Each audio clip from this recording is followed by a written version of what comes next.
The Phipps family is steeped in Wallaby's DNA. In his heyday, Jim Phipps was a dashing inside centre for Gordon, New South Wales and Australia. Just 2 years out of school at Barker College and Hawkesbury Ag, he found himself on the reserves bench for Australia against the Flying Fijians and the All Blacks. A year later, he made his Test debut against the all-conquering Springboks in Johannesburg. And how appropriate that Jim and wife Gillian reside on the New South Wales Central Coast, with this constant reminder of his impressive international career in the 1950s. From their first introduction nearly 70 years ago, Jim wasted no time. They married in 1954 in what has been an enduring love match. I met her and kept my fingers crossed that she might remember who I was. And we went on shopping, then I went out of the way to find out where she was and where she went and what she did and the people that she went with. And suggested to some of the guys that she was mine and they didn't. It would be unwise for them to see her again. Met the family and said all the right things. So yeah, I've known her ever since and still like her. The Phipps rugby dynasty spans 3 generations. His father's brother, Walter Jim, played front row for the Waratahs against the All Blacks in Dunedin in 1928. Those matches were eventually given Wallaby status.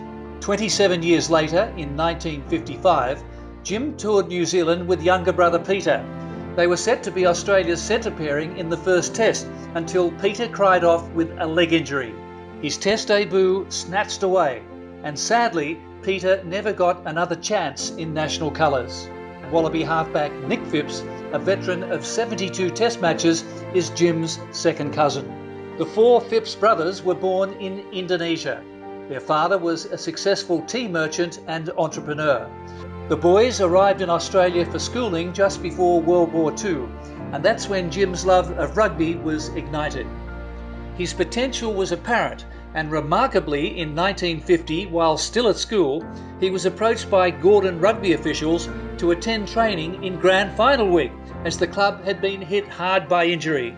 We ran on the Tuesday again. They invited me to come back on the Thursday, which I did do. I again trained with the first grade at Satswood Oval.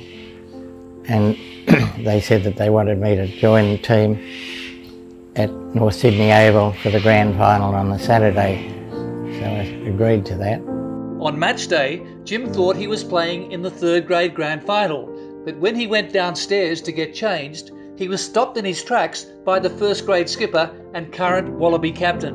I was met at the door by Trevor Allen, and he said, no, he said, you're not in the 3rd grade, he said, you're in the 1st grade.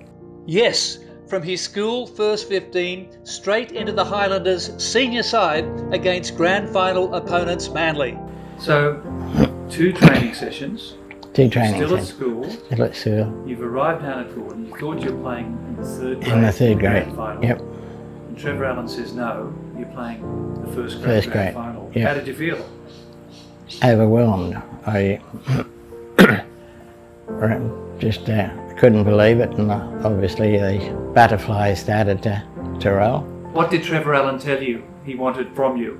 In the dressing sheds, Trevor said that just explained to me exactly my role. Said that we had 2 international centres opposing us, who were playing for Manly, and that was really basically about it. That he said that I was under no circumstances to pass him the ball unless he called for it. He said, when you get it, do whatever you like with it, but I'll call for it when I want it. If not, you do what you like. Jim doesn't remember too much about the early moments because he was knocked unconscious by a rival Manly second rower who would later become a famous rugby league commentator. I woke up in the middle of the field, looking up, gazing up in the sky with a whole lot of faces and people around me having a look. Welcome to the 1st grade grand final. Welcome, that good welcome. And what had actually happened was that as soon as the ball was passed from the 5'8" to me as inside centre, Rex Mossop, the Wallaby who was playing for second row for Manly, did something at any rate. He knocked me out. Manly won with a late penalty, but 17-year-old Jim caught the eye of an Australian selector who said he simply had to stay and play in Sydney. So from that surreal first-grade debut in 1950, 3 years later he found himself running out onto Ellis Park, Johannesburg for his first Test start against the might of South Africa. The Wallabies went for size over mobility in the forwards, but were thumped by the #1 ranked side in world rugby. They opened the gates at 73,000 to let the non-whites in, so they had a little portion of grandstand, and it was the only game ever at Ellis Park where they allowed the spectators onto the oval itself. So because they just couldn't fit the numbers in, I think the whole team was quite. We chose the wrong type of team. We chose our heavy forwards, and unfortunately lost the mobility. So we struggled, and we were beaten 28-3. In the second Test in Cape Town, the Wallabies opted for pace over brawn up front, and under captain and centre Dr. John Solomon recorded a stunning and famous victory. Jim Phipps instrumental in the match-winning try.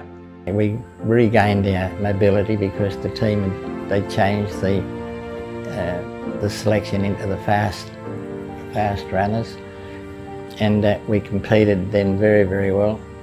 And about 10 minutes from full time, we were still down a few points, and I happened to make a break.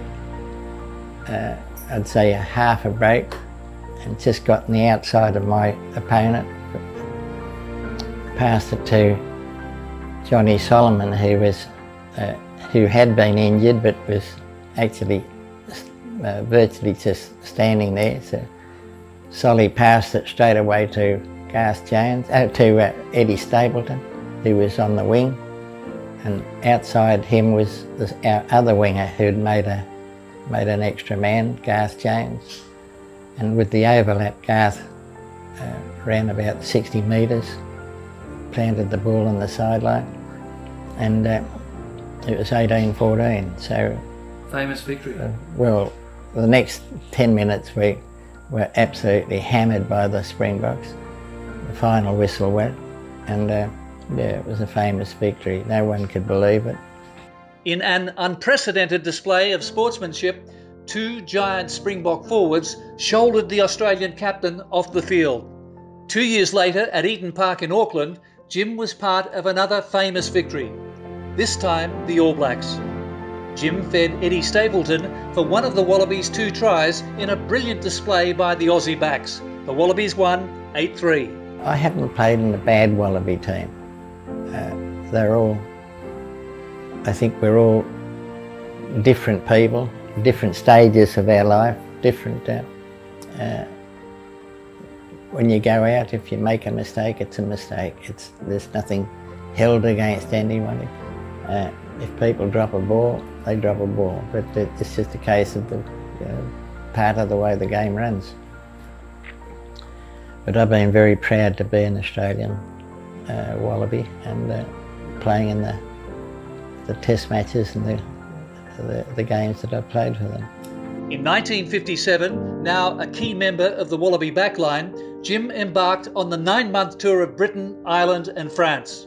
Devastatingly, our Wallaby hero suffered a tour-ending broken ankle early on and did not play another game. His experience was missed in the Test matches, although he remained with the Wallabies for the whole campaign, in high demand as a speaker at local clubs and schools, the consummate team ambassador. In truth, it was a frustrating conclusion to his exciting journey in national colours as an outstanding Wallaby player. Jim became a dairy farmer on the family property. He ran a Hereford pole stud, and his accountancy training also led to managerial roles at Pymble and Indooroopilly golf clubs. He also oversaw the construction of a beautiful resort golf course in Thailand. But there have been headwinds. Following major heart surgery in his early 80s, Jim suffered total memory loss. He had no idea who his wife and family members were. His mind became a vacuum.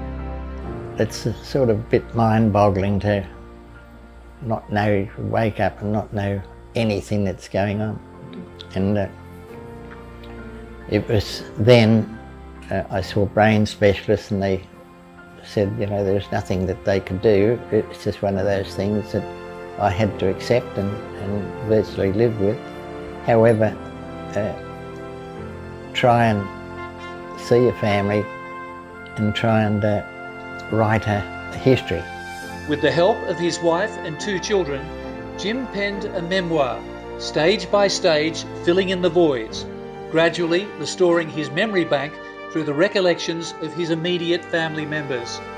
Just as his senior rugby career started in remarkable circumstances at North Sydney Oval, this later setback and partial recovery from memory loss only underline the quality of character and the amazing resilience of Jim Phipps.